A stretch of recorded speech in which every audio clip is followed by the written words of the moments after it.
Let's talk about this book by Kelly Barnhill, who is the author of The Girl Who Drank the Moon. It's a beautiful book. So this is the Ogress and the Orphans. I love the cover. It's really beautiful. It kind of has a Miyazaki feel to it. So here's what the back says. The Ogress was hardworking and kind and generous. She loved others more than she loved herself.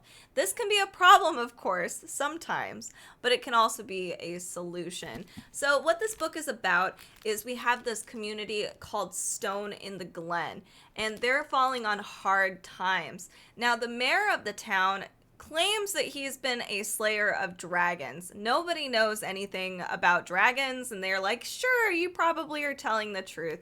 But now that everything is falling on hard times, especially the orphans and the ogress, they understand and see it more because they're more on the outskirts of town. The mayor points to the ogress to be the person at fault as to why things are kind of turning downwards.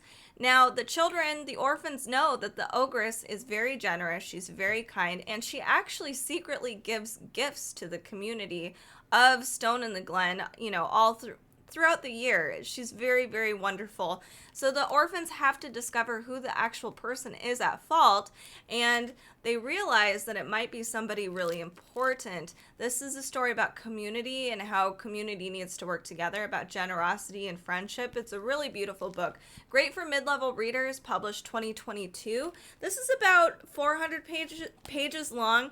It's a great, wonderful story, a mix of fantasy, but not super high fantasy. More about friendship. Check this out. And there's a helpful crow. Who doesn't love a helpful crow? Check this out. This is The Ogress and the Orphans. This is by award-winning author Kelly Barnhill.